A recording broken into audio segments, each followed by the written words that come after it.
In the mid-1950s, a man named Richard Herrick was suffering from chronic nephritis, an inflammation of the kidney.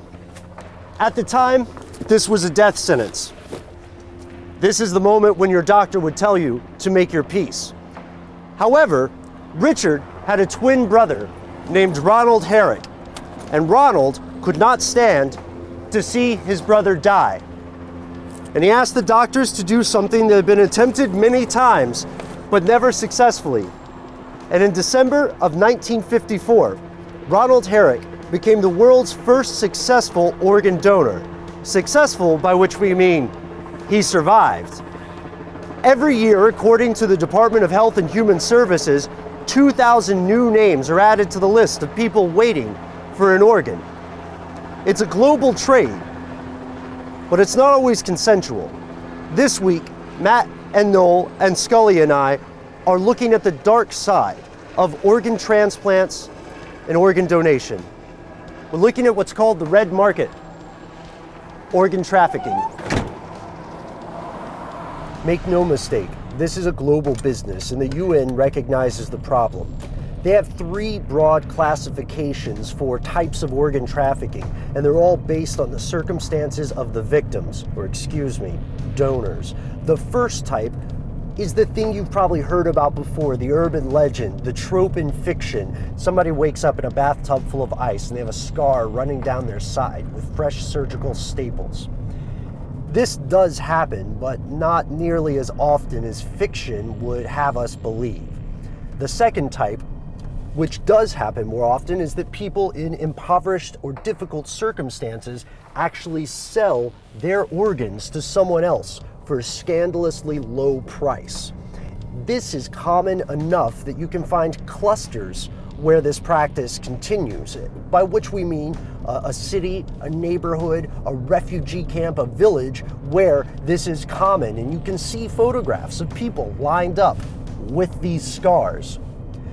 The third, and perhaps one of the more unfortunate types, involves a violation of trust.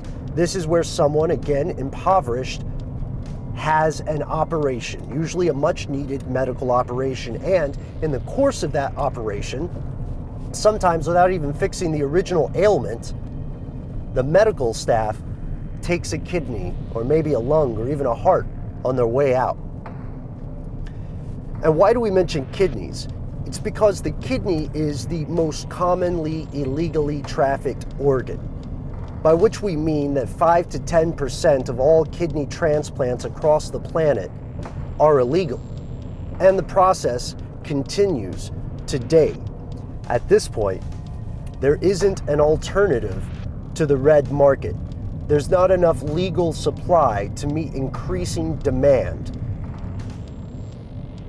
And this leads to a grisly, gruesome, and continual tragedy.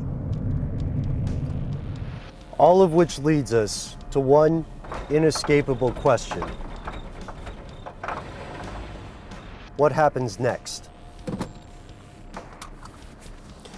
It's true that at this point, there's no way to grow an organ as functional, as worthwhile as something grown the natural way inside another living person. It's quite possible that in our lifetimes, a biological replacement could be made. It's possible that some sort of medical, technological breakthrough would enable us to build prosthetics that are perhaps better than the natural stuff we're born with. But for now, that is not the case, which means we have to ask ourselves about the ethical implications. What would you do for an extra 9 years of life? What would you do to give an extra lease on life to a parent, a spouse, a loved one, a child? How much is a human life, Ben? worth to you? No, have you seen Ben? I'm on the phone with him right now. Oh, good. Sort of. He's just talking about organs. What? Dude, where the hell are you, man?